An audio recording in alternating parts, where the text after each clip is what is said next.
అందరికీ నమస్కారం.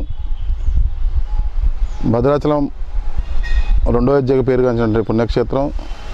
మరి ఈ పుణ్యక్షేత్రంలో మనం చూస్తున్నాం, గత 7-8 సంవత్సరాల నుంచి ఎన్నడూ లేని విధంగా ఈ మద్యం వ్యాపారస్తులు సిండికేట్గా తయారై గొలుసుకట్టు చేపలకు అమ్ముతూ అధిక మొత్తంలో ధరలు పెంచి సామాన్యులు నడ్డి విరిచి సామాన్యులు ప్రాణాలు హరించే విధంగా ఈ మద్యం వ్యాపారం మన భద్రాచలం పట్టణంలో సాగుతుంది.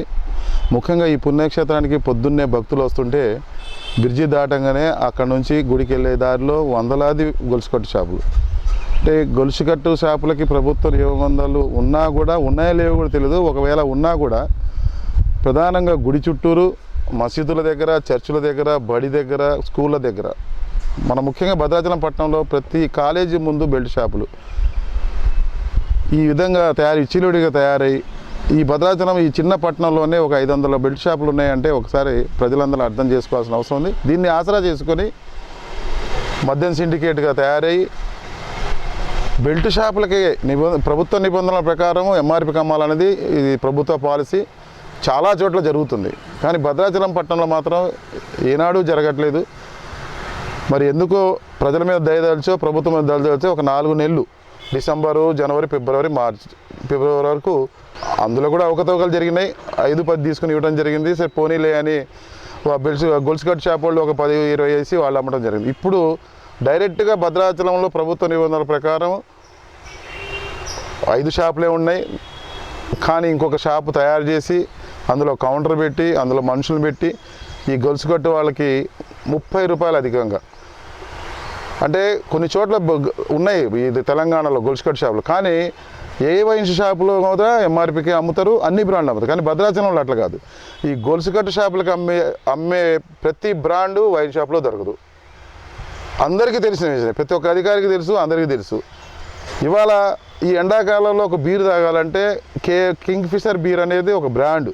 ఆ బీర్ కొనుక్కోవాలంటే మనం బెల్ట్ షాప్కి పోవాలి. అంటే ఇలా బెంజ్ కారులో వచ్చినా ఏ కారులో పోయినా బెల్ట్ షాప్ దగ్గరికి పోయి నువ్వు అక్కడ బీర్ తీసుకునే పరిస్థితి, అంటే ఇంత దుస్థితి అవసరమా అని మిమ్మల్ని అడుగుతున్నాం. ప్రభుత్వ నియమాల ప్రకారం ఎంఆర్పీకి అమ్మాలి, కానీ మీరు ఎంఆర్పీకి అమ్మకపోగా అధిక మొత్తానికి అమ్మి ప్లస్ కొన్ని బ్రాండ్లు వైన్ షాపులు అమ్మకుండా ఓన్లీ బెల్ట్ షాపులకే ఇచ్చుకుంటూ మీరు ఒక 30 రూపాయలు, వీళ్ళు ఒక 60 రూపాయలు, అంటే సామాన్య మానవుడు సాయంత్రానికి 500 సంపాదిస్తే మీ దగ్గర క్వార్టర్ తాగితే 300 రూపాయలు అయ్యే పరిస్థితి. అంటే ఒకసారి మీరు అర్థం చేసుకోండి.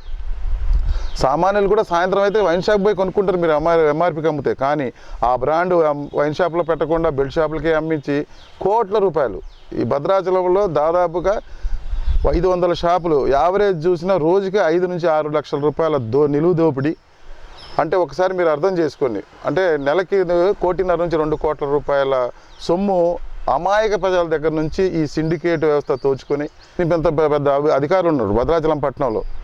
మరి ఇంత ఘోరంగా ఈ మద్యం పాలసీ జరుగుతుంటే ఎవరు పట్టించుకునే పరిస్థితి లేదు. మేము పోయిన సంవత్సరం కూడా చాలా 3-4 ఏళ్ళు మరి ఎన్నో ధర్నాలు చేయడం జరిగింది. ఎక్సైజ్ సీఏ గారికి, సూపరింటెండెంట్ గారికి ఇవ్వడం జరిగింది. అయినా కూడా ఎటువంటి ఫలితం లేకుండా పోయే మనకి ఎందుకులే అనుకుంటే ఇవాళ మన యువత చెడిపోతున్నారు. ఇవాళ రాష్ట్రంలో ఈ ముఖ్యంగా భద్రాచలం పట్టణంలో లిక్కర్కి లివర్కి పోటీ పడితే ఏది గెలుస్తుంది అన్నట్టుగా ఉండి ఇక లివర్ పాడైపోయి ప్రజల ప్రాణాలు పోతున్నాయి. ఇవాళ మీకు అందరికీ తెలుసు, ఒక లివర్కి ట్రీట్మెంట్ చేయాలంటే ఎన్ని లక్షలు అవుతుందో. ఇలాంటి పరిస్థితుల్లో ముఖ్యంగా భద్రాచలం ఒక పుణ్యక్షేత్రం అని కూడా చూడకుండా ఫిలిం సిటీగా పుణ్యక్షేత్రంగా కోరుకుని భద్రాచలంలో అయినా బెల్ట్ షాపులు ఎత్తేయాల్సిన అవసరం ఉంది లేదు. కనీసం గుడి దగ్గర ఉన్న చుట్టుపక్కల ఉన్నాయి, మసీదు దగ్గర, చర్చిల దగ్గర, బడుల దగ్గర మనం అందరం చూస్తూనే ఉన్నాం. ఇలా డిగ్రీ కాలేజ్, జూనియర్ కాలేజ్ ముందు మొత్తం ఫుట్పాత్లు ఆక్రమించి షాపులు పెడుతున్నారు. ఆ ఫుట్పాత్లు పర్మిషన్ ఎవరు ఇస్తున్నారో తెలియదు, ఆ షాపులకు కరెంట్ ఎవరు ఇస్తున్నారో తెలియదు. ఇలా సామాన్య మానవుడు ఒక కరెంటు కావాలంటే పోతే ఎన్ని రోజులు పడుతుందో మీ అందరికీ తెలుసు. కానీ ఇవాళ షాప్ పెట్టుకుని బెల్ట్ షాప్ పెట్టుకుంటే 24 గంటలు మీకు కరెంట్ ఇస్తున్నారు, ఫ్రిడ్జ్లు పెడుతున్నారు. రోడ్డు పొడుగుతున్న ఇదే పరిస్థితి. దయచేసి ఇలాంటి బెల్ట్ షాపులు ఎక్కువ అవడం వల్ల ఒక 6 నెలల క్రితం మన భద్రాచలంలో ఎన్నడూ లేని విధంగా, ఈ భద్రాచలం చరిత్రలో ఎప్పుడు లేని విధంగా 2 మర్డర్లు కూడా జరగడం జరిగింది. ఉదయం నుంచి సాయంత్రం దాకా బెల్ట్ షాపులో కూర్చొని రోడ్డు మీద తాగి వాళ్ళే సాయంత్రం రోడ్డు మీద అడ్డొచ్చిన ఏంటి అని అడిగిన వ్యక్తిని చంపేయడం జరిగింది. ఇవన్నీ చూస్తున్నాం మనం. ఈ విధంగా బెల్ట్ షాపులని అరకట్టమంటున్నాం. ప్రభుత్వం బెల్ట్ షాపులు ఉంచుకోమన్నా కూడా మేము అరికట్టమంటున్నాం, అంతేగాని బెల్ట్ షాపులు తీయమని అంటలేదు. పైగా బెల్ట్ షాపులు అమ్మే ప్రతి ఒక్క బ్రాండ్ వైన్ షాపులో పెట్టాలనేది మా ముఖ్యమైన డిమాండ్.